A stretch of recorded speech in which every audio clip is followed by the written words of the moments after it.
It's Syracuse Sports. We're back. We're back in your ears, in your AirPods.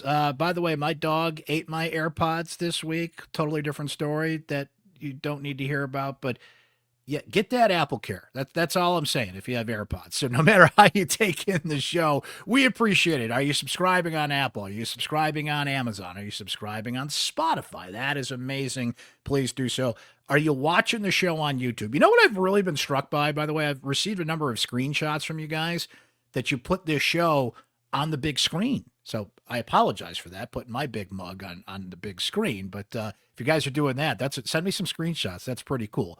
However you take in the show. Please subscribe. Please follow so you don't miss a thing here on Syracuse Sports. Got a good one lined up today. Curt Fitzpatrick. He's the head coach at Colgate. And if there's somebody who knows New York State college football better than Curt, you better show him to me. This guy has been all around. Morrisville, St. John Fisher, Utica College. Of course, he coached and won a national championship at Cortland. I'm probably forgetting a couple of there, but now he's the head coach at Colgate, and he's got a tall mountain to climb on Friday night, taking his Raiders into the Dome to knock off an attempt to compete with Syracuse football. So we'll talk to Curt about building and changing the culture at Colgate, a school that's got a rich football tradition but needs a little bit of a reset here. How is he doing that? Their season so far, the players that stand out, of course, the matchup with Syracuse, but he's got an interesting story to tell in his journey and path, including at one point, Fran Brown called Curt and wanted him to join his staff at Syracuse. What could have been there. So we'll talk plenty of Colgate football in this matchup between the Orange and the Raiders coming up on Friday night at the Dome. Coming up with Curt, who also will tell us what it's like to win the Cortica Jug. What does one do with the Cortica Jug after you win it? One of the great rivalry games in all of college football. But I wanted to touch on something first here before we get to our conversation with Curt Fitzpatrick. Fran Brown has a superpower. And Fran Brown's superpower is to go viral. And the latest example of this comes from, well, let me show it to you here. So for those of you just listening, what you're about to hear and see, of course, here on YouTube is the Syracuse football team running some sprints after its victory over Connecticut on Saturday.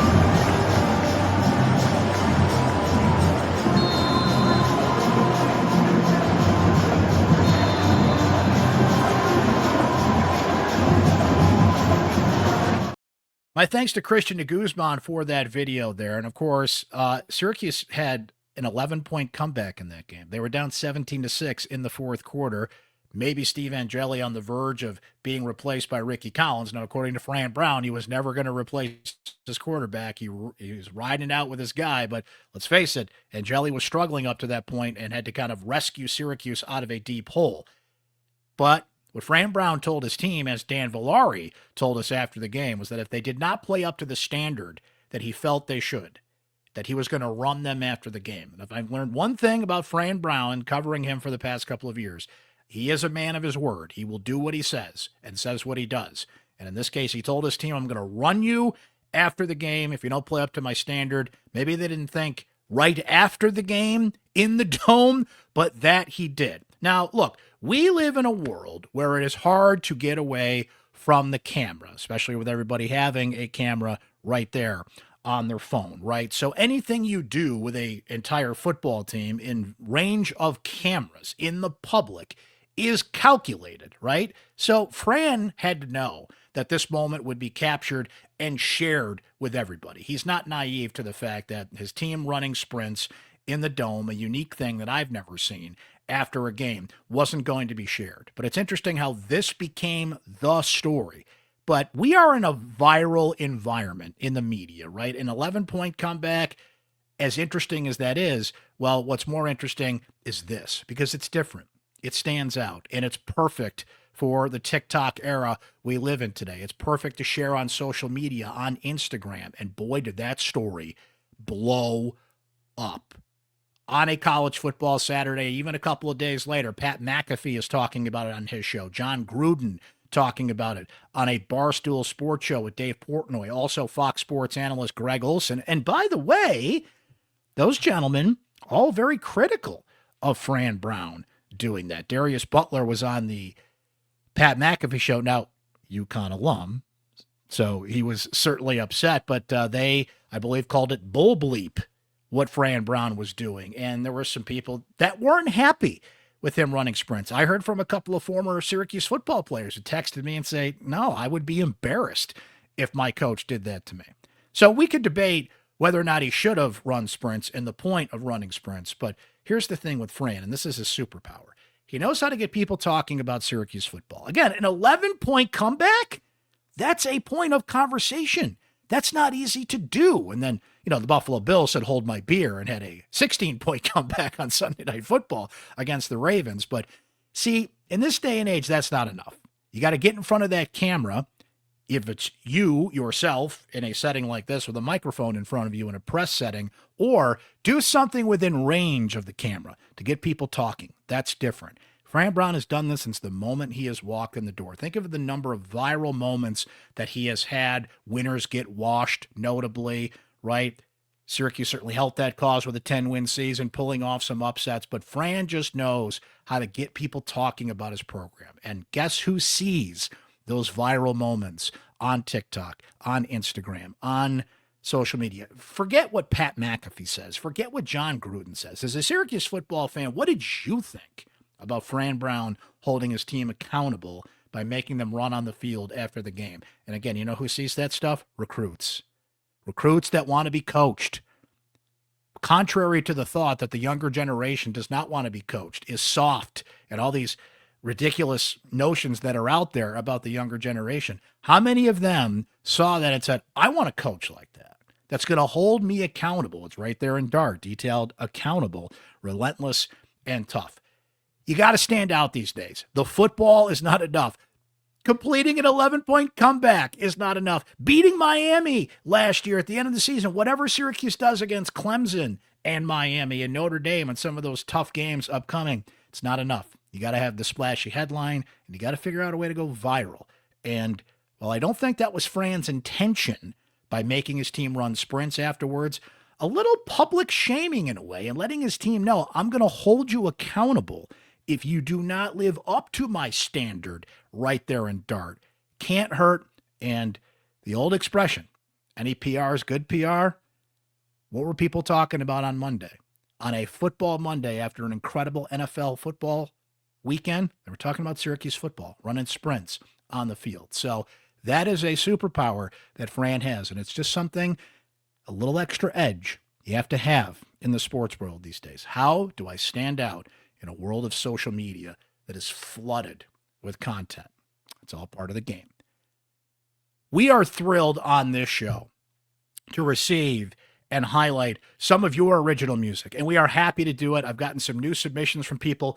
Keep them coming. Keep them coming, because the music just keeps getting better, and we are thrilled to share the music today of a new artist who has sent us a couple of her songs, so I can't wait to feature one today, and we're going to feature another down the road here on the podcast. Her name is Kira Shea. You can find her on Spotify, Reverberation, Apple Music, Amazon. All the info on where you can find Kira's music is in the show notes here, and I'm happy to feature this song that she sent us. It's called Barefoot. And what we're going to do is we'll highlight a portion of that song now, and then we'll play the song in its entirety at the end of the podcast. And by the way, we can do that for you, your band, your original music. Send it my way. We'll have a little back and forth. There's just a couple of things we got to check off before we play your music here on the show. Basically, we got to get your permission. And once we get your permission to play your original music here on Syracuse Sports, we're happy to do it and highlight it here on the show. We've had some great music submissions as of late and throughout the run of this podcast. Let's keep them going. So all the info is in the show notes on how you can get in touch to send us your music to be highlighted here on Syracuse Sports. So let's listen to a little bit of Barefoot, and then we'll listen to Curt Fitzpatrick, the head coach of the Colgate Raiders.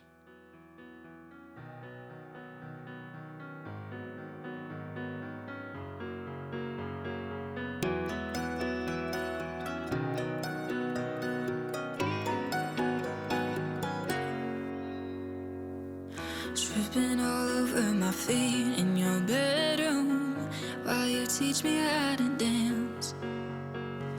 You're trying not to laugh 'cause I don't know a single move, so you got me by your hands. stay in this feeling forever. Just spin me round until I go numb. And the time that we spent, it won't matter, 'cause it'll never be enough. So take me where the world stops spinning, back where life's worth living, 'cause nothing compares to you. I just need your hand in mine, swaying side to side, dancing barefoot in your room. Well, Curt, you're now at Colgate, but let's see here. Morrisville, St. John Fisher, Utica College, of course, Cortland before you arrive there. You make it easy for a family and friends from Fulton, New York to have a short commute to your games. That's for sure. Yeah, I don't know. I don't know if it's the chicken or the egg. I think been fortunate to be right here in upstate New York my whole career. I think the support, family is very important to me, and like to be able to be close, and all the support, all the people from Fulton that have supported me throughout the years has been outstanding. And there'll be some proud Fultonians in the dome on Friday night, which I greatly appreciate. And they'll probably still have Syracuse sweatshirts on, because there's a lot of blue and orange in Fulton, but some Colgate shirts too, and I appreciate it a lot. So yeah, we'll give them a pass on that. Sometimes you do have to root for both teams, right? It's like when you got a parent that's got kids on both teams, and they kind of have to split loyalties there. So we'll give them a pass on that one there. But all your stops here in all these different New York football programs, and at different levels, of course, but is there like a binding thing about recruiting players from this area, and something about the qualities they bring to the teams you've coached? I think, no matter where someone comes from, I think the qualities that I like the best are just a blue collar approach to the game. I think, I really don't enjoy coaching guys who make excuses or blame others or complain. And people who I've coached from how I grew up, hardworking, willing to do hard things to succeed. I think you get that in Central New York, and so I've always just had success coaching guys from CNY. Now here at Colgate, we have players from all over the country, but also recruiting our backyard. We have two commits in the 2026 class from Central New York already, and I just feel like there's a lot of great values around here, and things that I think are important in football. So I'm proud to be from Central New York. So, the more Section 3 guys that we can have on our team, I think is a great thing for us. Curt, is somebody who admired Donovan McNabb, and I believe you wore the number 5, if not mistaken. That's right. Based on McNabb. When you're in that dome on Saturday, I know you're going to be locked in, man, but you got to have a moment at some point, right, to be like, hey, I'm coaching in this place where I watched McNabb and those players that you admired here. When you have that moment, what do you allow yourself to think about to appreciate that opportunity? Yeah, I don't know what that'll feel like or when it'll come, but I'm sure it'll come. There's so many media timeouts these days. You have a lot of moments to reflect. I don't know whether it'll be running out from the tunnel or wherever, but yeah, growing up, we, number 5 for me, like it's as a kid playing Pop Warner football and Marvin Graves and wore number 5, and then McNabb. When I was in high school, I chose number 5 because of that. And like, I feel like so many kids in the area, we were out in the backyard running kickoffs back, pretending like we were Kirby Dardar or Rob Moore or Quentin Spotwood, or like all these guys I remember from my childhood playing. So yeah, it'll be surreal, I think, but I'll be focused on coaching my team, and we're trying to build the foundation for what Colgate football will be in the future, and we're gonna try and raise the bar and play our best. But it definitely will be.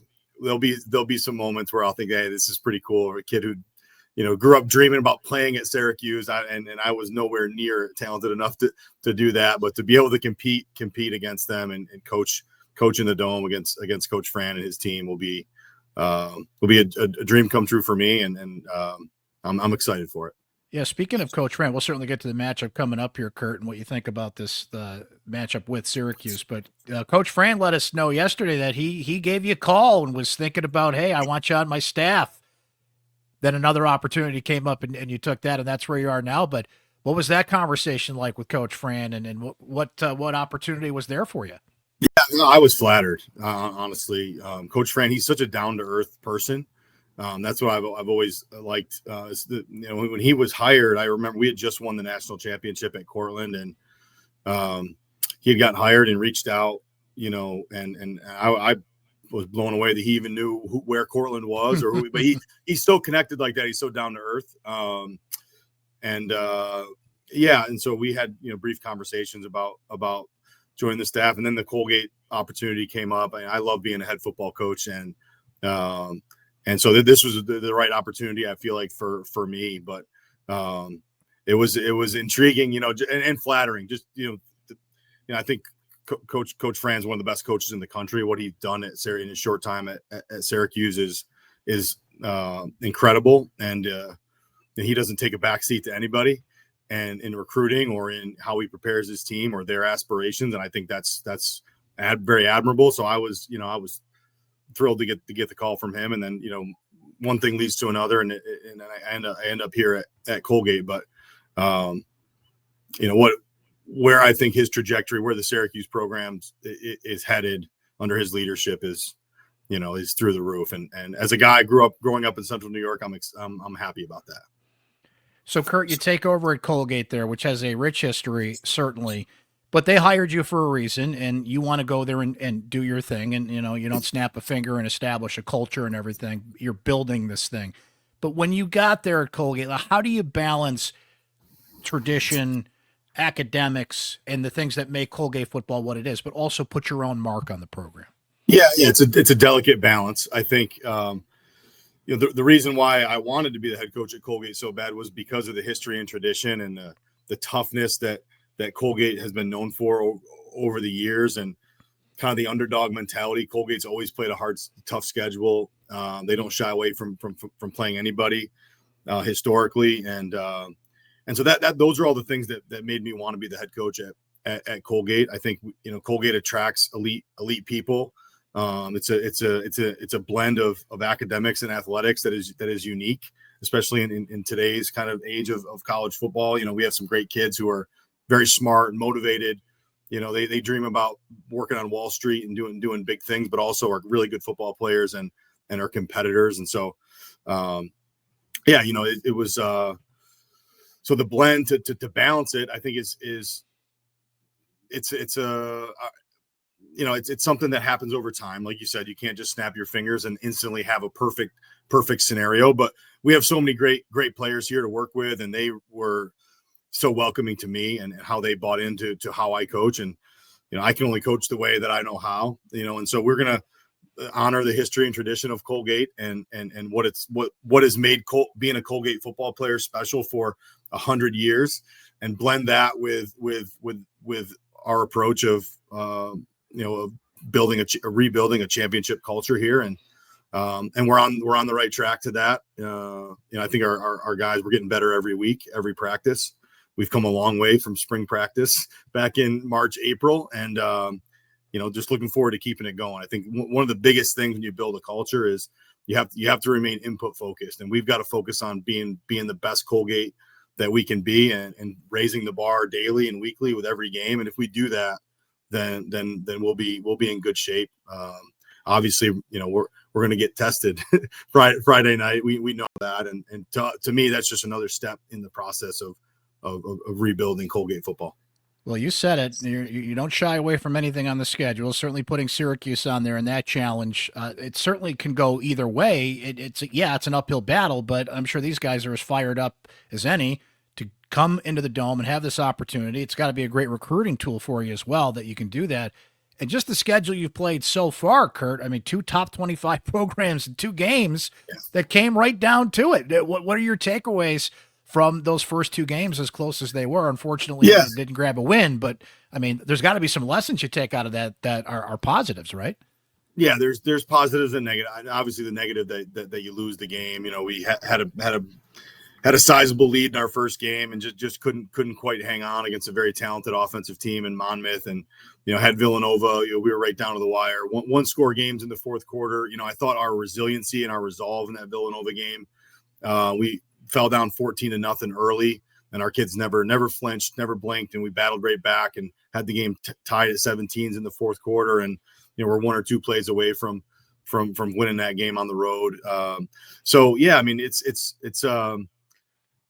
there's pluses and minuses to playing the schedule that we do, but I think we've learned a lot about our team in these first 2 weeks, and we'll learn a lot more Friday night. And it's just preparing us for conference play, and our goal is to be our best. And the wins and losses, I think, will end up being whatever they're meant to be. We've got to focus on being the best version of ourselves as we can, and on improvement. And we know that if we keep getting better, eventually you're going to reach the top of the mountain. You just got to focus on where you're at and keep climbing. And then eventually you'll reach the peak. And the beautiful thing about sports is that you don't know when or how you're going to get there, but you got to have belief and faith that you're going to get there. And so that kind of optimism is what our program is built on, and how I coach. And we're going to just keep trying to take steps forward. Wanted to ask about a couple of your guys, Curt.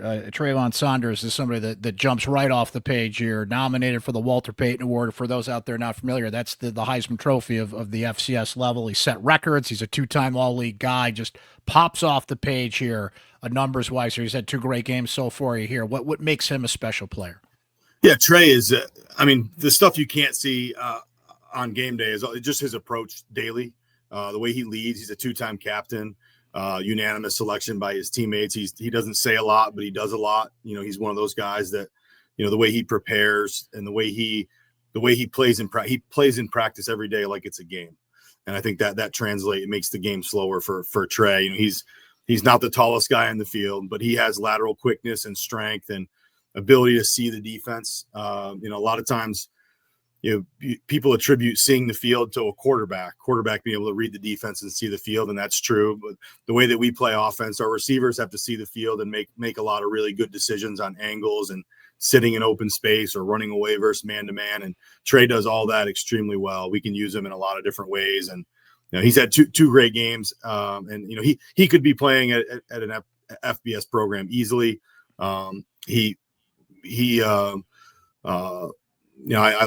I really appreciate Trey for being here at Colgate through his senior year. He's going to be a Colgate alum and be a great one and be very successful whenever he's done playing football. I do think he can play at the next level. He's got that kind of ability. And, so for him, I'm excited for him on Friday, to play against a team like Syracuse. I think, is a challenge to Trey. He wants to be challenged and I think he'll play well and fit in really well Friday night, and excited that he's on our team. Glad he's on our team.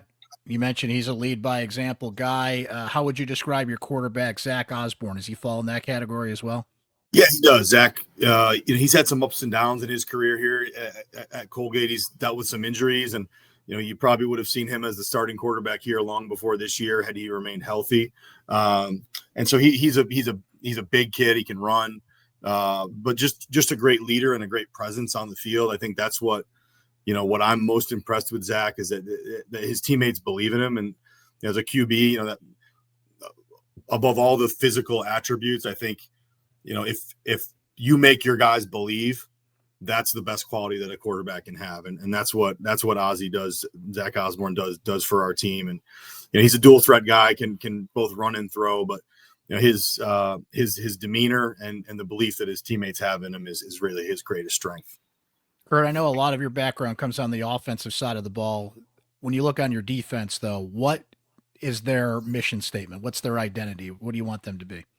Yeah, I think what we want them to be is we want them to be, tough, hard-nosed, run to the ball, relentless effort. I think schematically, we're going to try and present very differently to the quarterback, playing in, play out.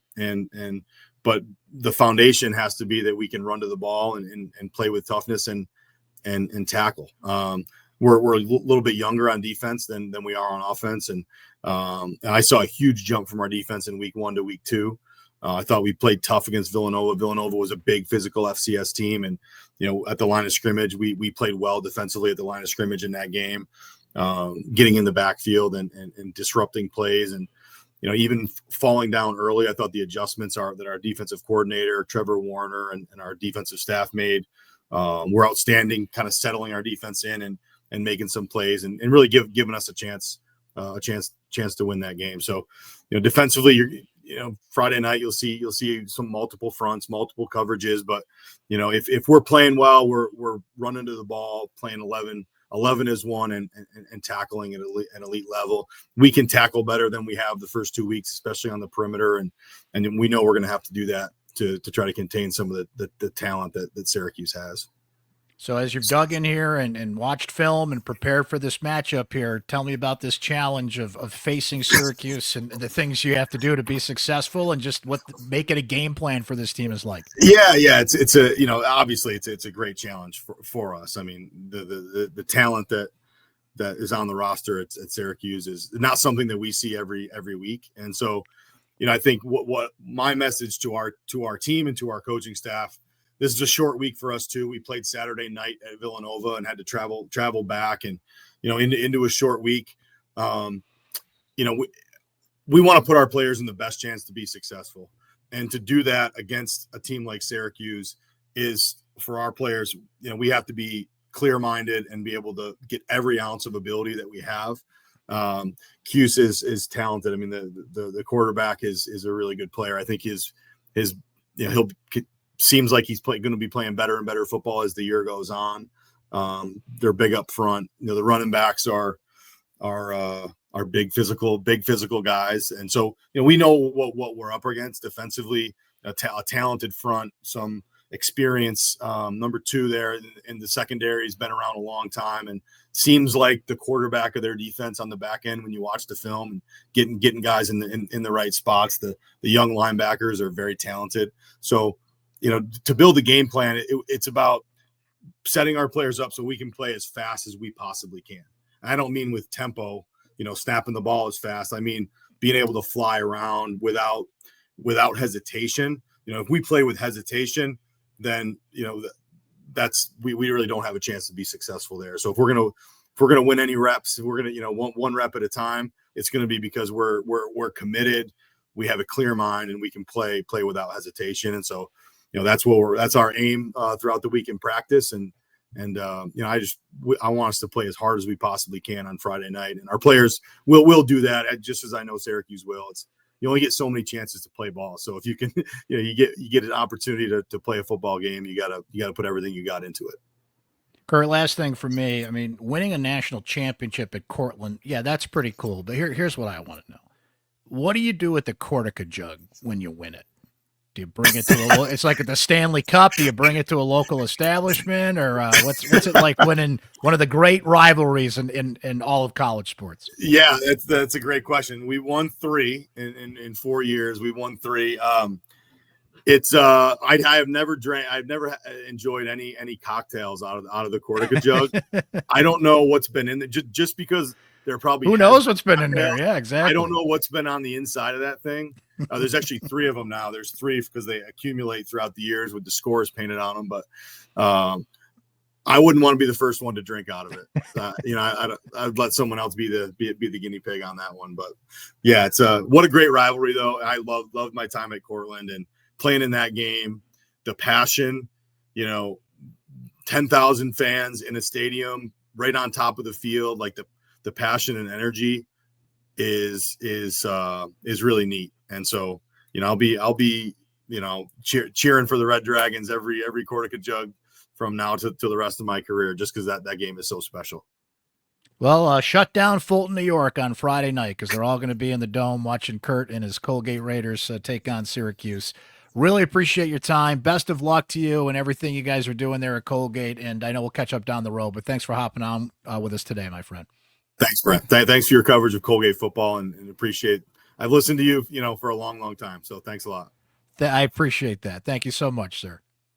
Thank you so much again to Coach Fitzpatrick for joining us on the program. As I said, shut down Fulton, New York on Friday night. They're all going to be rooting on Coach Fitzpatrick. And yeah, there are a lot of Syracuse fans in that group, but we'll give them the permission to have some split loyalties on Friday night as Colgate comes in to take on the Orange. And don't forget, it is a Friday night, Friday Night Lights. Uncle Brent's birthday, by the way. Just saying. And we, as a birthday present to me and to you, we are going to do our Syracuse football postgame show. We do this throughout the season. We go live on all the channels you subscribe to, but also on our Syracuse Orange Football Facebook page. Talk Syracuse football after every game. So we're going to do that again live on Friday night. Now, if you're subscribed, you can listen to that pod anytime you want. It's going to be late Friday night. If you want to catch it over the weekend, hey, you listen and watch when you want on demand. So again, please subscribe on Spotify, Apple, YouTube, wherever you get your podcasts so you don't miss a thing. And we will hear from our Syracuse Sports insiders on that postgame show who'll get exclusive voice heard on Syracuse Sports. We do not take tweets. We do not take Instagram messages. If I started listing them all here, we'd be here till next week. Only Syracuse Sports insiders get their voice heard on our Syracuse football postgame shows presented by Krause Health and the Syracuse Sports Podcast. So please join today. The info is there on your screen. It's just $3.99 a month to be a Syracuse Sports Insider, which gives you direct text message access to me anytime. Questions and comments you want us to present to Syracuse football coaches and players, your thoughts, your opinions, your insight, your analysis. You guys give me great tips, stories that you see, great questions. You just want to shoot the breeze and talk SU sports. That is what our Syracuse Sports Insider text line is for. And again, including your exclusive voice on the postgame show and the Syracuse Sports Podcast. So looking forward to hearing from our Syracuse Sports Insiders. We got a couple fun things cooking here on the pod, guys. I don't like to jinx these things until they're done, but got a couple of good guests lined up here in the next week or so. I think you guys are really going to enjoy. We're cooking up some other things here on the pod. We're always cooking up things here on the Syracuse Sports Podcast. So please subscribe, Spotify, Apple, YouTube, wherever you get your podcasts to keep up with everything we're doing here on the podcast. Please send us your original music to be highlighted here on the show. All the info is in the show notes on how you can do that. So we heard a little bit of this song earlier. Now we're going to play the entire song from Kira Shea. It's called Barefoot, and all the info on where you can get her music is in the show notes as well, and we would love to highlight your original music here on the pod in the future. In the meantime, thanks for hanging with us on this edition of Syracuse Sports. We will talk to you guys later this week. We'll talk to you Friday night after Syracuse takes on Colgate. We'll talk to you anytime here on Syracuse Sports.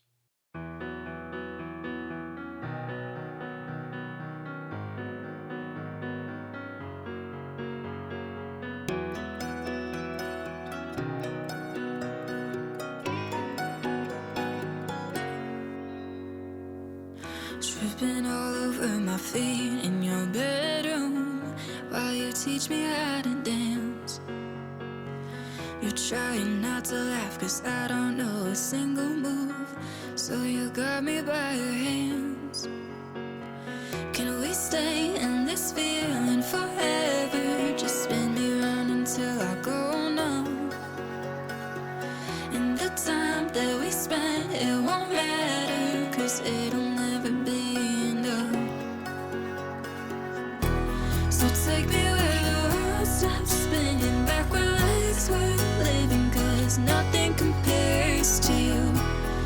I just need your hand in mine, swaying side to side, dancing barefoot in your room. Oh, in every single lifetime, I promise that I will choose you. 'Cause what's teenage love if we don't make it true?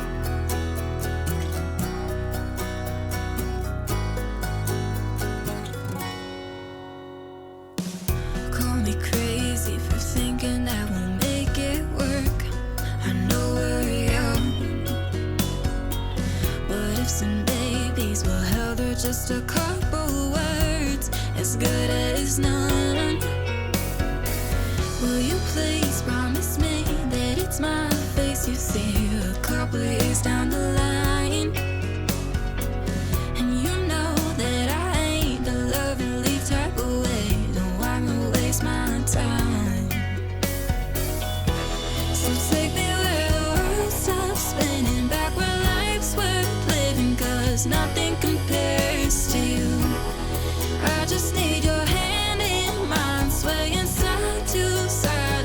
barefoot in your room. Oh, in every single lifetime I promise that I will choose you. 'Cause what's teenage love if we don't make it true?